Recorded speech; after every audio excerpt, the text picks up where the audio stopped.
The night air in the Crimson Fang Kingdom smelled of pine and smoke when Elena Voss was led into the great hall in chains that were more symbolic than strong. She was not dangerous. Everyone in the room believed that, including Elena herself. She was an Omega, the lowest rank among wolves, and Omegas were not feared. They were used. The rival pack that brought her had done so with smug smiles, presenting her to Alpha King Draven Ashgrove, as though she were an offering wrapped in insult. In front of the entire court, their emissary bowed low and said the words that would change everything. "A gift, Your Majesty.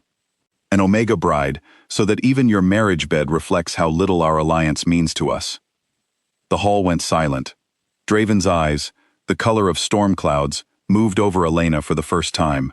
She stood with her spine straight despite the humiliation crawling over her skin. She did not cry. She did not look away.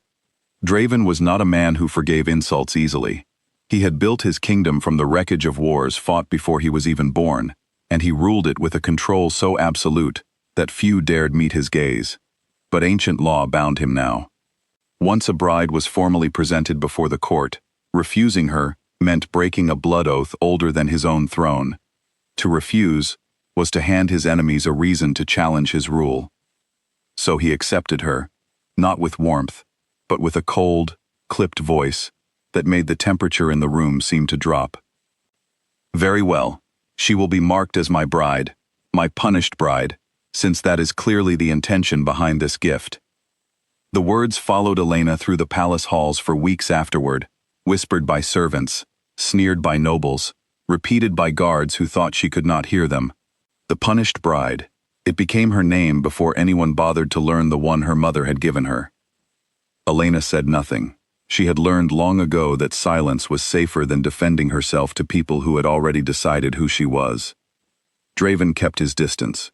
He assigned her a modest chamber far from his own quarters, gave her a small staff to attend to her needs, and otherwise acted as though she did not exist. He believed, as everyone else did, that she had been sent to spy on him, to gather secrets for the rival pack that clearly despised him. Every polite word she offered at dinner was met with suspicion. Every attempt at conversation died in the space between them. Elena did not blame him. She understood politics well enough to know that trust was a luxury neither of them could afford. Still, the loneliness settled into her bones in a way that ached more than any physical wound. She had been discarded by her birth pack years ago, for reasons no one would explain to her. And now she had been discarded again, this time into a marriage that existed only to wound her husband's pride. But strange things began happening around her, quiet things that she barely noticed at first. The dead vines outside her window bloomed with small white flowers in the middle of winter. The staff assigned to her, an older wolf named Marta, would sometimes stop mid-sentence and stare at Elena with an expression that looked almost like recognition, then shake her head and continue as if nothing had happened. Once, when Elena passed an ancient stone archway leading into the palace's oldest wing, the carved wolves along its edges seemed to shimmer, though when she looked directly at them, they were still. She told no one. Who would believe an Omega who claimed the world was reacting to her presence? She barely believed it herself. Months passed. Elena filled her days with small tasks, tending the garden, mending torn cloaks for the younger pack members, listening to the old stories the kitchen staff told to pass the time. She found comfort in these quiet corners of the palace, places where no one cared that she wore the title of punished bride.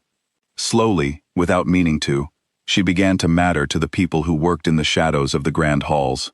They did not fear her. They liked her. Draven noticed this, though he would not admit it. He heard the way his staff spoke of her, gently, warmly, nothing like the venom the nobles used. It confused him. It did not fit the picture he had built of a spy sent to destroy him from within. Then came the night that changed everything.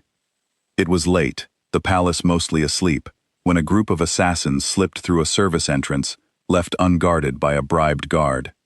They moved with practiced silence toward Draven's private study, where he often worked past midnight reviewing reports from the northern borders. Elena, unable to sleep, had wandered the halls near his chambers, drawn there by a restlessness she could not explain. She smelled them before she saw them. Wrongness, sharp and metallic, cutting through the familiar scents of the palace. She followed the feeling without thinking, her bare feet silent against the stone floor, until she reached the study door just as the first assassin raised his blade toward Draven's unprotected back. Elena did not remember deciding to act. One moment she was frozen in the doorway, and the next she was moving, throwing herself between the blade and the king with a scream that was not entirely her own voice. What happened next would be told and retold throughout the kingdom for years afterward. A light erupted from Elena, silver and gold, spilling from her skin like moonlight given form. The assassin's blade shattered against an invisible force before it could touch her. The other attackers stumbled back, shielding their eyes, some crying out in a language of fear rather than words. Draven, thrown backward by the force of the light, stared up at Elena as she stood glowing in the center of the room, her hair lifting as though caught in a wind that touched nothing else. The guards who rushed in, moments later, fell to their knees. Not out of duty, out of instinct. The same ancient instinct that had made the carved wolves shimmer, and the old stories whisper of queens who ruled with light instead of fear. When the glow faded, Elena collapsed, exhausted beyond anything she had ever known. Draven caught her before she hit the ground, his hands trembling for the first time in longer than he could remember. The healers worked through what remained of the night. When Elena finally woke, she found Draven sitting beside her bed, his usual cold composure nowhere in sight. His eyes were red-rimmed, his jaw tight with an emotion she could not name. "You saved my life," he said quietly, "and in doing so, you revealed something no one in this kingdom has seen in 3 generations." Elena blinked at him, confused and still weak. "What do you mean?" Draven explained, his voice low, almost reverent. The power she had unleashed was not Omega power.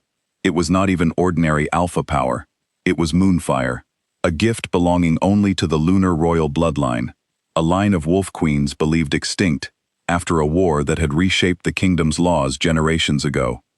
That war had ended the old matriarchal rule and replaced it with the Alpha succession that governed them now, a system built specifically to ensure no descendant of the queens could ever rise to challenge it. "They said the bloodline died out," Draven said, "but someone must have hidden a surviving line. Someone who feared what would happen if the wrong people found out." Elena thought of her exile from her birth pack, the questions she had never been allowed to ask, the way her own family had looked at her sometimes, with a fear she never understood. Pieces began falling into place. She had not been abandoned because she was worthless. She had been hidden because she was priceless, and dangerous to the people who had built their power on her bloodline's erasure. The rival pack's gift had never been a true insult. Not really. It had been a desperate, clumsy attempt to move her somewhere she could not be found before her identity surfaced. They had underestimated how deeply her blood ran, how close to the surface her power truly was. Word spread through the palace like wildfire, then beyond it, through the kingdom itself. The punished bride, they whispered, was no punishment at all. She was the return of something the kingdom had tried to bury. Draven stood before his court only days later, Elena beside him, her strength returning with each passing hour. He did not speak with his usual commanding coldness. He spoke instead with something that sounded almost like humility. "I misjudged her," he said, his voice carrying through the silent hall. "I let old suspicions blind me to the truth standing beside me. She is not my punished bride. She never was. She is the last of the lunar royal line, and she has more right to stand in this hall than any of us." Not everyone accepted this easily. Nobles who had built their comfort on the current order pushed back, whispering that the Moonfire could have been a trick, a manipulation, anything but the truth staring them in the face. But the old wolves, the ones who remembered the stories their grandparents told, knelt without hesitation. They had waited generations for this return. Elena, standing in the hall that had once mocked her, found her voice steady for the first time since she arrived. "I did not ask for this power," she said. "I did not ask to be hidden, or exiled, or handed over as an insult. But I am done being ashamed of what I am. If my blood can help mend what was broken generations ago, then I will not run from it." The weeks that followed were not easy. Conspirators who had helped bury the truth of Elena's lineage did not simply disappear because their secret had been revealed. There were confrontations, tense negotiations, and moments where old loyalties nearly tore the fragile new understanding apart. Draven and Elena worked through these challenges together, no longer as strangers bound by obligation, but as partners who had begun, slowly and honestly, to trust one another. Draven learned to see past his own suspicion, to recognize the quiet strength Elena had carried through months of isolation, without complaint. Elena learned to let herself be seen, to stop expecting rejection at every turn.